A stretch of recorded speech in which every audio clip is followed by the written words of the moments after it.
we need respect and understanding while still like holding on to your beliefs in an authentic way. No, exactly. I think like I always say that extremes on both ends, they end up just being mirrors of each other, and just they don't realize it. I think sometimes we can be overly dogmatic about what should church be, what shouldn't church be, what should a prophet be, what shouldn't a prophet be. I don't think that works. Welcome back to Third Hour. I'm your host, Batchlor Johnson. I'm excited to be here with Ben Hancock. Ben, say what's up. Hello. Where am I? That one.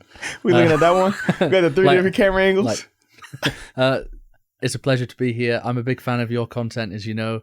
I think you do a great job, and you're connecting with young people especially, which is something that an awkward British person like me just fails to do. See, thank you for what you're doing. We're going to stop him right there. I've nicknamed him Big Time Ben. So Ben is probably, honestly, dog, one of the most humble people when you consider your background. He has an extensive history in podcasting. He has been around some of the most famous people in the world, has headed up For All the Saints podcast, which I'm a huge fan of. And I think the world deserves to see your face in front and center. You've been behind the scenes for a little bit. You've been on the other side, and I think it's well deserved. So I'm excited. I am sorry that I have to be the one to interview you, because this is my first time interviewing someone, but on my end, I am honored. It's an honor for me, honestly. And that's a very kind intro. I think being on the background, it's like I do have sort of the face for the behind the scenes, you know what I mean?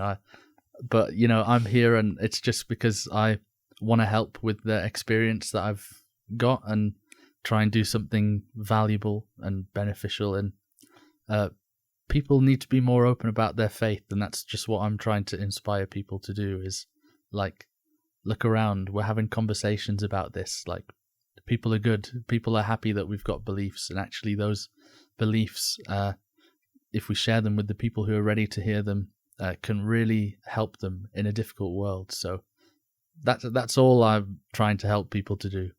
I love that.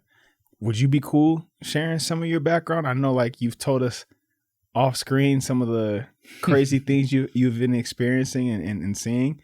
Would you be cool sharing some of that background? It's been amazing. The biggest podcast that I work on currently is Modern Wisdom with Chris Williamson, which is an incredible experience. I couldn't ask for a better job doing that. And I joined there when there were just two of them working on it, and it was still relatively new.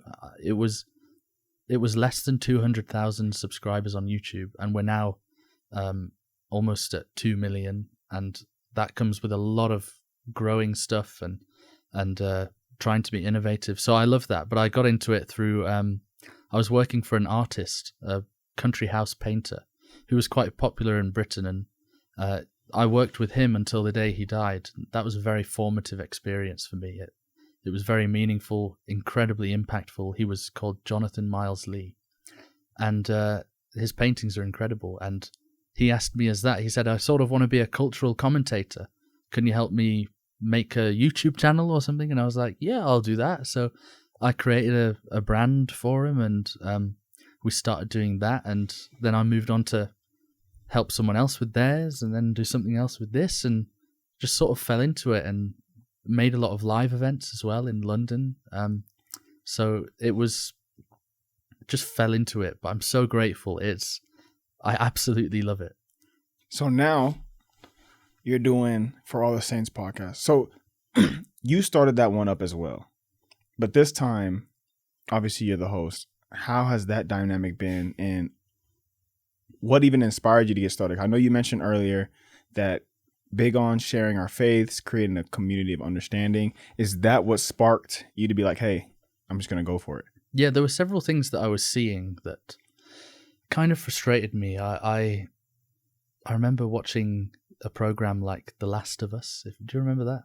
The Last of Us? It was the Pedro Pascal one, and things similar to that big series. And I was annoyed that the Christian character was always like the dodgy cannibal, human flesh eating weirdo, using the Bible to manipulate people. Yeah. And that was just so characteristic of Hollywood, and you see now there are Amazon shows teaching kids that Satan was misunderstood and was actually a good guy, meaning well, and that God was tyrannical in kicking him out. And so I see this, and Rainn Wilson, who played Dwight Schrute from The Office, wrote a fantastic book called Soul Boom: The Need for a Spiritual Revolution. And in that, before that, he referenced The Last of Us and said, when was the last time we saw a Christian character who was an upstanding person of faith, who had a positive outlook on the world, who was just trying to help people? And I completely agreed with that. I was like, yeah, I can't remember when. There are films like The Shack every now and then that are good and wholesome like that. So I saw this. I was working with the church on an official church podcast, and we were kind of thinking, well, maybe I should just go off from there and do what I think is best and what can help people and reach people. And I didn't want to be a host because I feel awkward doing it, but I'm really enjoying it. I'm learning so much. So you'll probably understand that as well. It's kind of awkward at times being the host and putting yourself out there, but I love doing it. So I hope people will join me. It's our tagline is conversations that refresh your faith. It's inspiring, it's uplifting and valuable, hopefully. Every Monday, be there. Every Monday, lock in. No, I'm a huge fan of that. I think I hate labels, dude. I hate labels. I hate grouping categories. I hate all of that. And so when I feel like you see in Hollywood that, you have to have some kind of trope, you have to have some kind of tagline. And I think when people kind of associate negative stereotypes with the reality, it groups us all into this category that we can't break from. And as you know, faith allows us to be limitless. It allows us to push past what people can perceive us to be. And I think what you're doing is a great work. And I think that we are all being gifted by you taking this little risk and stepping in front and center. And I think, have you seen the movie Soul, the Disney movie? Yeah, that was good. Dude, I watched that really movie good. And I was thinking about like how everybody in the universe has something that just gets them in the zone. And then they kind of forget about either life's worries. They're just like locked in. And I know in the short time that we've been able to spend with each other, I've been able to see like both of us kind of get in that zone, just talking about things that we're passionate about. And I feel like your podcast catches that. It captures that and allows people to be able to feel that without it being some kind of preachy thing. It just allows us to be normal and natural and be able to experience. Because Rainn Wilson, I think he said it. I don't know if he was promoting his book, but he had an interview where he was talking about us, living a spiritual experience. And first of all, I didn't know he was that deep. I just knew he was Dwight from The Office. And I was like, you know what? I love this because it shows that, hey, he's dominant in his craft, but it does not need to be completely separate or different from the fact that he is a man of great, great faith. I think he was brought up Baha'i. Like, all right, man, you got that? Yeah. Baha'i. What is Baha'i? Yeah, Baha'i is like sort of one of these sort of meditative religions, similar to like Buddhism, I think. Really? And yeah, so you made a really interesting point about labels. And, I admit on my mission, it was very easy to go and tear down someone's faith by arguing with them about who was right. No, this is the right doctrine. You should come. And I felt very rebuked after a single experience, saying like, why are you tearing down their faith? You're on a mission to build faith. And there are people out there who have been raised Hindu, Muslim, Sikh, and their faith benefits them. And because of the way they raised, they will probably never be receptive to the message of the restored gospel. Yeah.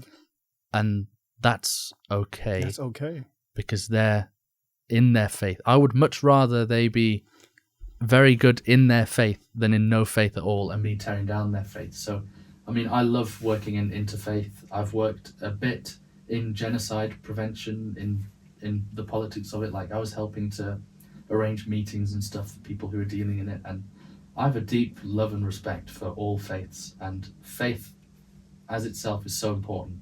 Of course, I believe the restored gospel to be true.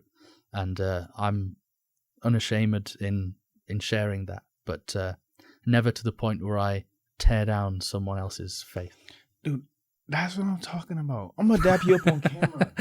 Bro, no, I'm being this serious. Bro, the problem that I see, it's like you cannot go and preach that you love Jesus Christ and then go tear down other people where they are. And the reason why, like, they have a scripture in the Book of Mormon, and I know I'm going to butcher it, but basically it says that the Lord is going to teach people according to his time in their own language and their own culture. And in our faith, we believe that eventually every single person will have the opportunity to see who Jesus Christ is and have the opportunity to partake in this gospel, believe. And so on my end, whenever I see someone building themselves up in their faith, and you see, like the scripture says, ye shall know them by their fruits, and they're living a great life and they're living principles of charity in their own faith, I have no problem with that at all. And I think like anything that pushes you to be the best person you can be, we as members of the restored gospel should welcome that. And that's why I love the church. The church does many interfaith things that the world doesn't know about. And so many. I've been involved in a few of them, and it's a big effort. Yeah, a huge effort. And when I was out there in DC, when for the temple open house. Oh yeah. And I didn't realize how many like leaders of other faiths that the church is like cool with, like friends with. Yeah. I'm sitting over there like thinking, dang, the media or the world would have you thinking it's us against the world, or like this, and this. And I see them like, oh no, they're literally casually talking about life. And for me, I was like, okay, this is what the gospel is about. We're all figuring this thing out together, and us learning how to coexist in the world and be able to thrive in it. That's what Zion's all about. Yeah. One of my most memorable experiences is when we were in Birmingham Central Mosque doing an interfaith event that the church was operating and helping to sponsor and organize. And I was sat watching in a mosque an Orthodox Jewish woman and a group of Muslim men from Birmingham discussing openly the Israel-Palestine conflict. Now, this was before October 7th, where things have really kicked off. But, like, that was really inspiring, like, to be a part of that and to show, like, yeah, in some cases, there are huge divides, huge differences. But with a little bit of respect goes a very long way. And I was privileged to witness that. Yeah. And I think one thing to not be misconstrued, because, social media is, I don't think we don't welcome discussions where we disagree, but we welcome discussion that if we do disagree, it is in a respectful manner. It has nothing to do with tearing down other faiths. It has everything to do with building, like explaining what we believe and trying to understand why they believe what building they believe. Understanding. Exactly. Like I can hold a different belief to you, but we can still understand each other and say, like, I totally get why you think that. Like, and you have every right to think that. I often say with the political divide between progressives and conservatives, they're always at each other's throats, right? But if you think, without progressives, we wouldn't have the television. If you're a conservative, you need to understand that, as well as many other things, Without conservatives, we probably wouldn't have the family unit, which we know to be the strongest unit of society. And so we need respect and understanding while still, like, holding on to your beliefs in an authentic way. No, exactly. I think, like, I always say that extremes on both ends, they end up just being mirrors of each other, and they don't realize it. But this segues perfectly into the Jubilee segment. The Jubilee segment, Mormons versus ex-Mormons. Well, that was heavy. That was a heavy video. But I first, there's a lot we could talk about. There are a few things that I don't want to talk about. Yeah, there's a few things we probably should. I'm happy not talk about. Dude, I want to see how you feel about this, because this was on my heart. The church gets singled out for issues that are world issues. And it's like, the LDS church is this, and this. And I'm like, it's tough because, like Sister Roberto said, we are the church. We are the gospel. So when people say church culture, I'm like, maybe that's the church culture you're used to. That's not my culture that I was raised in. And then I realized, this could be very much a real issue, but that it's a world issue. And the reason why I bring that up is topics of race, topics of gender inequality, a lot of these different things aren't rooted in doctrine of Jesus Christ. It's rooted in like man's way of living throughout life. So for you, like how do we separate what is doctrine versus policy that's implemented by men who are influenced by culture? That's man's culture. That's very much flawed. Well, that was a very interesting part of the video, wasn't it? The doctrine versus policy. I think the Ex-Mormons took umbrage to the distinction, saying it was sort of an excuse, saying it's very easy to excuse yourself from altering something by calling it policy, you know. And it's a difficult discussion. I should say first, I was disappointed in the discussion. I expected it, but I was disappointed that it was solely focused on social issues and not theological or doctrinal issues. Because I think to have good faith discussions about difficult topics, you need to agree on some fundamental truths. So I would have been interested in hearing from both sides. Despite all of the imperfections and cultural issues, do you believe that Joseph Smith saw God and Jesus? Do you actually believe that? Because, you know, at the end they asked, has the church done good? And I felt like there was, I appreciated what happened there. Everyone sat down on their stool and it was interesting. And, you know, without the doctrine and the theology, it is a very frustrating conversation because these are social issues that are worldly and they pervade every single Christian organization in the world. Which Christian organization doesn't have to deal with these cultural issues? It's not just the Church of Jesus Christ of Latter-day Saints. Everyone's trying to figure it out while trying to retain their integrity of the doctrine and what they know to be true. So, yeah, I think sometimes we can be overly dogmatic about what should church be, what shouldn't church be, what should a prophet be, what shouldn't a prophet be. If we have a list of rules that we check them by, then I just don't. Yeah, I don't think that works. So I don't look at it in a dogmatic way. I place my faith and trust in the brethren. I believe in divine authority by direct revelation. And on my podcast, I've had the pleasure of interviewing people of authority within and without the church. And I've never been less than deeply impressed when speaking and hearing from those who currently have that divine authority upon them, those who are in the church. And I have no doubt that we're led by people who, men and women, who receive revelation and who are inspired, and I have complete faith in the prophet. And so, you know, it makes me sad that the focus is just on social issues, because I actually think the much more interesting discussion is in the theology and the beauty of that. I think there are people, one last point, there are two mindsets, it seems like, and one of them can cause a lot of frustration, which is, do you believe that Joseph Smith saw God and Jesus Christ? And they say, well, I don't think that matters because look at polygamy, look at all of these issues. Therefore, I don't think that matters.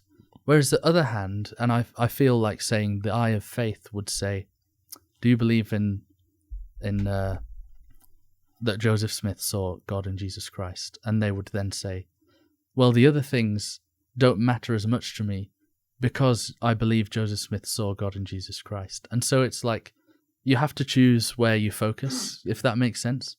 No, I agree. I think there has to be some sort of balance in that. And but I do believe in the point of, you know, God's got an order, and I do believe that people need to do things in order. And when I say that is, when you can't talk about social issues right before you talk about the faith. You have to talk about the faith first and then the social issues. If you look at, man, having to be politically correct for social media is tiring, but it is, man, because you can say the wrong thing. People they'll rip apart your words. But anyways, this is a safe space. You can open your heart. The thing is, I believe in the gospel. The doctrine transcends everything. You teach somebody the doctrine, they'll be able to apply it in principle to everything else. And when it comes to social issues, if we were to have the restored gospel at a different time, the social issues then would not be exactly what it is now. Could be worse, could be better. The thing is, there's going to be issues because people forget.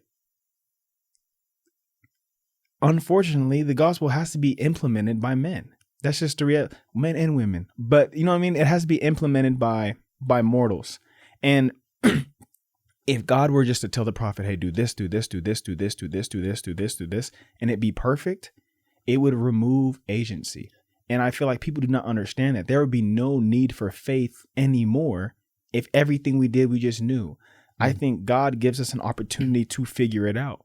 And that is not to justify anybody making any type of mistakes, but it is to say that, hey, we are human. I'm pretty sure if I got the story correct, Moses went up, got the 10 commandments, came back down, was upset at the people, ended up breaking his stick. Did he not? Did he not do that? He was frustrated. He's a man. Like they spent years and years and years wandering because the people just could not get it right. Yeah. I mean, the scriptures are laced ubiquitously with examples of this. The brother of Jared, we esteem the brother of Jared as a prophet, do we not? What did God say to him? I'm not giving you the answer. Yeah, exactly. Do some work and come back to me, please. Study out in your mind, he said to Joseph Smith. The brother of Jared brought this creative idea of rocks that the Lord could touch and fill with light. And I wonder if God was looking at that thinking, ooh, I wouldn't have done that, but it's certainly interesting. Sure, I'll light your rocks. So, I mean, we know this pattern, so we shouldn't be surprised. And I don't know why it does cause such surprise. it does take faith, but we know that there is personal revelation available if we desire it and sincerely ask for it and seek after it. We know that it's a principle, and I've received personal revelation. I'm sure you have as well. And there are good sources. We have so many good sources that we can turn to that teach us practical ways. I mean, you look at, I've been reading Nephi, as everyone has, and he's been introducing Isaiah and saying why you should study Isaiah. And he ends it by saying, you should really read this, for verily he saw my Redeemer. And so Nephi's like, and then he says, as I have, So that's someone who has seen his Redeemer and is saying, read him, I exhort you, read Isaiah, because he's seen him, so you can trust what he says. And we have so many sources like that, and they tell us similar principles, and what they're not telling us is focus on the social issues. Yeah. They're saying, look to eternity, look to the joy that's set before you, and, we'll get through mortality, we'll get through this fallen period. Yeah, and what breaks my heart, though, when I see people who either leave the church or have something bad to say about the church, and is that they don't understand that when you're attacking the church, you're inevitably attacking like us, right? And they don't realize that, hey, you could be a part of the solution. And I hate when people say, I absolutely loathe when people say, I have an issue with this, this, and this, so I'm leaving. And I'm like, I have an issue with that too, but my faith is in the Savior Jesus Christ. I believe that if you live according to his commandments, you make covenants with him, do everything that you need to do, everything else will fall into place, not because it'll magically fall into place, but he will exalt you with power to be able to get things done. And that's how I totally feel with my life. So it's just like people asking me, how do you deal with church culture? I said, I am church culture. In 10 years from now, my kids are going to be used to this type of culture that we're building. And if you don't want to be a part of the solution, I don't want to hear you telling me about the problems over and over and over and over and over again, because we're very much aware of the issues that stem from humanity, that seep into the members of our church. But saying, oh, that the gospel of Jesus Christ is not true, because you cannot separate the fact of like, hey, what we're all still trying to figure this thing out, and we're holding our standard to the most perfect person to ever exist, and we're trying to get there together. It's just like it doesn't make any sense to me. But again, like I said, we're all trying to figure it out. So I don't want to. Not put anybody down. But for me, it's like, if you're not going to be a part of the solution, then do not be the loudest person telling me the problems, because I'm very much aware of them. Yeah, and don't get me wrong, I respect and understand the. I don't like labeling them as the Ex-Mormons. It sounds like a superhero, like the Avengers. They seem frustrated. They seem like they've had personal frustrations. Without a doubt. And I'm sad to see that. I do. So I wonder if the Mormons versus Ex-Mormon, the group who were still active, faithful members of the church. I wonder if they were all from Utah. I think. I mean, a couple of them personally. Yeah, and I was wondering that myself. I know Kweku's from Houston. Okay. And so I thought he did a great job bringing logic. I'm jealous of Kweku's eloquence. He's a great speaker. Oh, without a doubt. I think for him, he has the ability to foster those kind of conversations that many members cannot. And so I was grateful that he was on there. But I am interested, because how the church, I'm sure the church in England is vastly different than how it was implemented when I was living in Orange County, or when I was living in Houston. It's just different dynamic. I served my mission in Malaysia. Small branches everywhere. There's not a single ward in Malaysia, but soon. And I live in a ward in England that generally I would say, and I'm sure others would agree with me in Britain, that your local ward is representative of the local area. So I am in a ward that is up in the north. There are Indian members of the ward. There are lots of old members of the ward. There are lots of new members of the ward. There are members of different ethnicities and all shapes and sizes, and all different people have different political beliefs. But like, so in a way, I just I don't see those issues as much, perhaps, and I understand that I'm in the position of being sort of if you were to draw a picture of a member of the Church of Jesus Christ of Latter-day Saints, it might look a bit like me, and I get that. But in Malaysia too, wonderful, and it's just a lovely atmosphere, and when I hear these cultural issues, I'm not one that they perhaps directly affect, but I love going to church, and I don't see those as much coming up in conversation in Britain. I know there are some people who do, but I think I love that the church is becoming more international, because there's so much we can learn from how the church is operating in different areas. I loved my mission so much.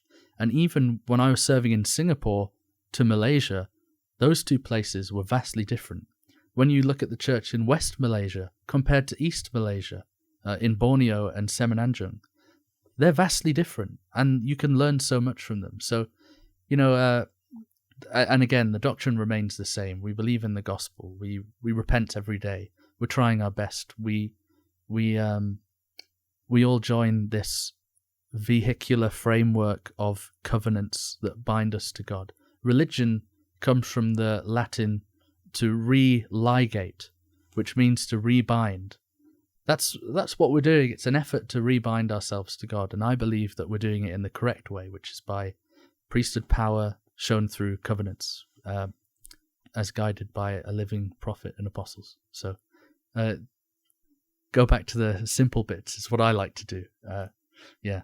No, I'm totally on the same page. I love that. I think we often get so caught up in things that kind of have not nothing to do with the gospel, but it isn't centered in what the foundation of the gospel is.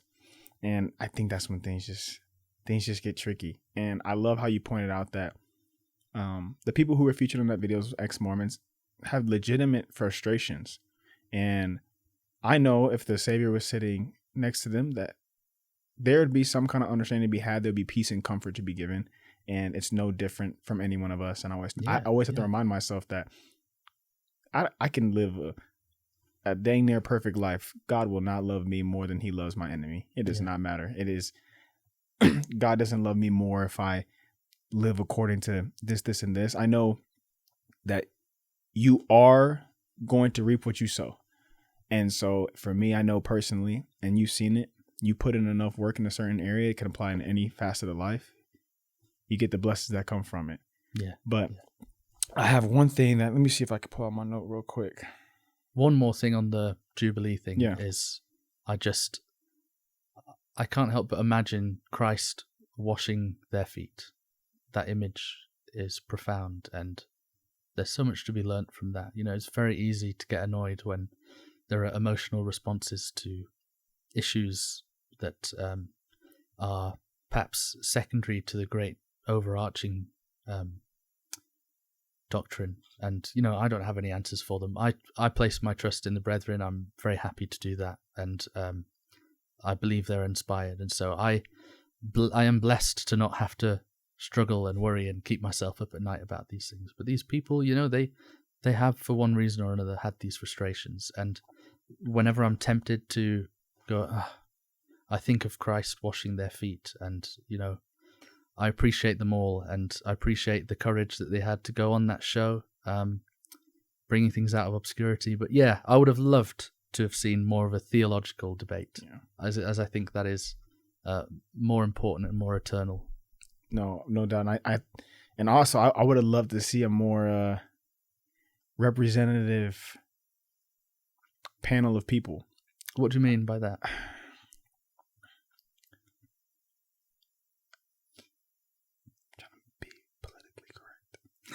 Just say it. Man, I don't think they would have let someone like me up there. I don't. Right. I think because when they asked certain questions, I would have looked, you know, the ex-Mormon panels in the eye, and I would have said, I don't know. I am comfortable not knowing. I can't tell you that I have the answer to this. Like when they asked they're pressing the gay member of the church, like, if she doesn't change her lesbian ways, is she not going to get the celestial kingdom? I don't speak for Heavenly Father at all. I don't know what's going to transpire in the millennium. I don't know how everything plays out. I know that I have my own struggles, and I know that the gospel has helped me get through that. I know that if I live according to these principles, I feel better. That's how I feel. I know that I am the best bachelor for you as a friend, as a son, as a brother, by living this gospel. That's what I can tell you. But if you want me to speak for Heavenly Father, what happens to someone else in the afterlife? Like, you haven't seen the afterlife. I haven't seen the afterlife. I do know that I believe God is a fair and just God. And however that plays out for everybody individually will happen. In terms of knowing, I just don't know. And so I think if you put that, if they were to put that on camera, they'd say that was a boring response. Yeah, it's a boring response. Well, you know, and we have to add that disclaimer. I think that's so important to people watching it. Jubilee and Middle Ground were optimizing for entertainment. If you really think they were bothered about a nuanced discussion, you know, go to Lex Friedman or something, someone like that, who's going to spend 8 hours getting to the nitty gritty of stuff. That was less than an hour, a fun kind of game that sparks heat and controversy, and I even saw entertainment. When Kwaku was speaking, there was one question, he was speaking logically, they immediately cut it. They cut it and went to the next question. And I was just like thinking to myself, oh yeah, they wouldn't have. They would have hated me, because I would have been in there. I would have been best friends with all of them by the end of the thing. I know I would have. And I liked that they were hugging at the end. That was nice. And okay, I don't know, man. I don't know if we want to talk, but dude, one thing that we gotta talk about this, the leukemia comment, bro. Oh yeah. Carden's comment. Dog. What? You have more history in the podcasting world, so I feel like I should direct this question to you, man, because I'm the one. I don't want this question. Let's say I understand. I just don't know if that was the best. I don't know why. The thing is, I believe that there are in any organization, there's always going to be people who say some crazy things, and the intent probably comes from the greatest of places. Execution. Oh man. Well, I've learned a little bit about Cardin's background and story, and it's a very inspiring story, and I have great respect for him. And we make it clear, his testimony to the gospel. Yeah, and amazing. It's a heated, pressurized situation. That is it is guaranteed that things will go wrong there. And and I'm not invalidating what Cardin said at all. Like that's his view and his experience with leukemia, and I got the point that he was trying to make. But I mean, when you have someone trying to catch you out on the other side, trying to look and say like, I'm trying to defend my position and yours. This is a tribal thing here. We're pitted against each other. And so, obviously that was immediately responded to with a rebuttal. And but I mean, again, I would have been, I would not have liked to be in that situation, and I'm sure the things that I would have said would be ridiculous. And so, thank goodness that we're here responding to it. It's much easier to respond. Much easier to respond. And I prefer the reaction stuff. And I think that kind of goes for everything. I think when you're on the sideline, you're in the stands, it's easy to comment on the game about what you would have done and what you would have said. And so, but I know is a boring answer for a podcast that is about responding to it. To say, well, it's easy to respond. Yeah. But it is. It is. And respect to every single one of them who went on, and it was an engaging watch. It was. It was engaging for sure. It was tough. And I think and from the Ex-Mormons too, I think at one point it is interesting to know that, hey, like at one point they loved the gospel. And I understand that having to step away probably was super, super hard for them. And like I said, we don't know these people individually, so I would never comment on somebody individually. We're not going to do that. I have family members who have left the church, and that's what it is. It's not, obviously you feel personally attached to the church, so you don't want them to leave, but that happens, and happens, and again, I want to reiterate the point, especially when talking about Cardin's point, that would have happened in any Christian organization doing a middle ground. They picked the Church of Jesus Christ of Latter-day Saints. They did it for Christian. They did the Christians and non-Christians one, and that one have they? Yeah. Oh, I should have watched that. They did a Christian and non-Christians one. They did like police officers and I've seen some of their other ones and their reels. So it's like I said, I think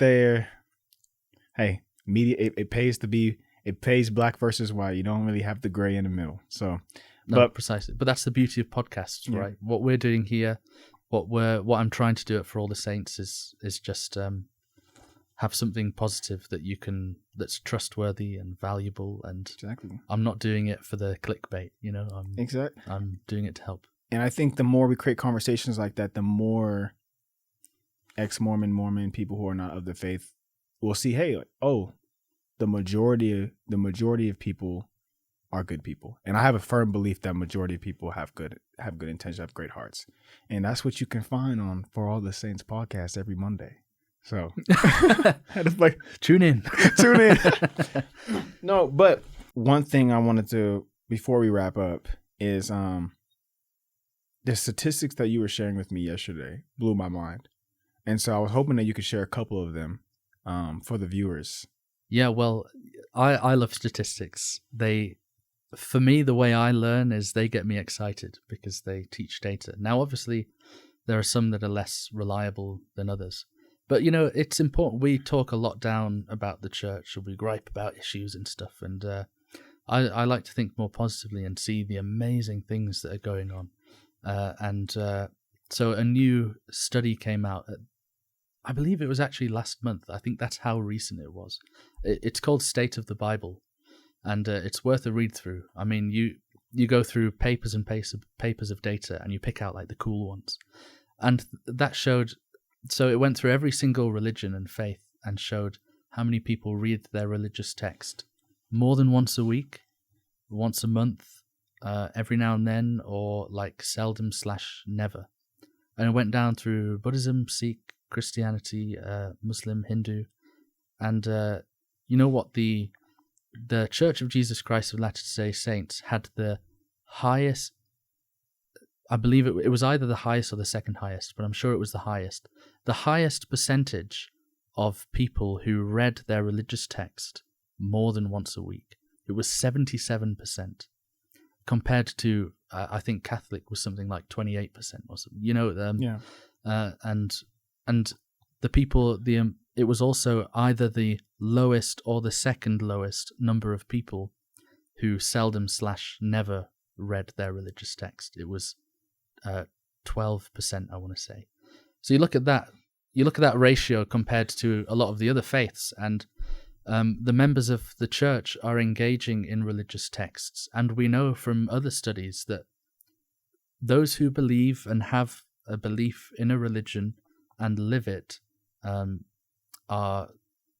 do have happier lives than those who don't, statistically speaking. You know, people will refute that and say, well, I'm perfectly happy, and I get that, that's fine, statistically, generally speaking. I spoke about this on another podcast, the Human Flourishing Scale, about those who do, and they equated tons of lifestyle things to the amount of happiness that you would get from a pay rise. And it was like reading your scriptures was equivalent regularly was equivalent to receiving a 60 grand pay rise in how it impacts your sort of happiness levels. Going to church once a week was like 60 grand. So you talk about living your religion and the feeling you'd get suddenly if your boss gave you a call and said, like, I'm going to give you a 300 grand pay rise, and all of those things add up. And that's, you know, that happiness criteria is related in terms of financial stability, relationship stability, mental health, all of these. We discussed yesterday some mental health stats of young people. Yeah. And I read this a while ago, so I don't want to get it wrong, but I believe it was something like 60% of young people experience mental health struggles such as anxiety and depression, compared to 33% of young Christians experienced anxiety and depression. So that's double, right? Yeah. And that was the same with suicidal thoughts, with experiencing addictions, all of those things. Those who were young Christians who were active in their faith, living it, were greatly benefited in all aspects of life. So, you know, that just shows, like, at least give it a go and try it sincerely, and it will bless your life in so many ways. I love that. I think if there's anything that people can take away from this segment, it's just the mere fact that if you allow it to, your faith can propel you to do things that you most likely would not be able to without it. And the focus should be on you and your relationship with whatever deity you believe in. And so for us as members of church, I know my focus is my relationship with the Savior Jesus Christ. And I know that if I foster my energy towards that, it will allow me to conduct myself in a way that I'll be able to handle other things. Would you agree? Oh yeah. I mean, and can I add a disclaimer that this is stuff that we've learned from the Bible and the Book of Mormon for a long, long time. The prophets teach it. The church puts incredible effort into trying to help us with this, you know, come follow me and all of that. Like, they want us to be in there because they know, they have a testimony, they know for themselves that it will benefit us. So this isn't me sharing something new. Yeah, we're regurgitating this info. This is rebranding it. You know, yeah. I did a marketing degree. I know about my Gantt charts and my SWOT analysis. You know, I love it. Speaking about it. Go to the source, as Nephi said. Read Isaiah, for he verily saw my Redeemer as I have. These are the people that we should be paying the most attention to. Like, spend an hour a week listening to For All the Saints and Third Hour, but spend much more time in the scriptures and with the prophets. And it'll make your experience watching Third Hour and watching For All the Saints even better. Yeah. You know, I think, you know how it is, man. Like, we have a society that goes to podcasts and they go to social media channels for their knowledge. And I'm like, no, this is a chance for you to help foster discussion. I think it makes all of us better. And, you know, high tide raises all ships. Yeah. And so I want to say again, I'm grateful for you being here, bro. and the opportunity that we had to converse for a little bit and share some conversation with the viewers. How long has it been? This is a fun time. I don't even know. It couldn't have been that. It's gone so fast. It couldn't have been that long, right? I appreciate you, Batchlor. You know, I was hoping to interview you at some point anyway, and so when I found out that you were interviewing me, I was like, yeah, this is fantastic. So I'm truly honored and grateful for all that you're doing. I've been following it for a while and really appreciate it. Man, I appreciate you, and we're gonna see where this takes us. It'd be funny to look back a year from now and see. Hopefully, we've helped other people feel comfortable in where they are, and hopefully inspired them to be their best selves. And I think, like what you said, all the prophets have come to know for themselves, and so I think the difference between them and us is just our choice to decide, hey, today's the day. I'm gonna do whatever I can to develop that relationship. Yeah, so. And you know, I have a calling in the church. I don't know if you have a calling in the church. In Britain, there's, you know, it's kind of smaller than here, so most people do have a calling, and the prophets learn their calling the same way we do. You know, trial and error, baby. I was a Sunday school teacher. I was rubbish, and so I greatly admire the prophets who have accepted a call and are doing their best as well. And deep respect to them. Yes, sir. Well, that's a wrap for Third Hour. We're grateful for you guys joining us again. I'm your guest host, Batchlor Johnson, and this is our boy, Ben Hancock. Tune in on Mondays for All the Saints podcast. We want to hear from you guys. Let us know comments, questions, like, subscribe. You know the deal. Y'all take care. Goodbye. Yes, sir. That was fun, fun. baby. That was fun. Thank you. Yes, sir.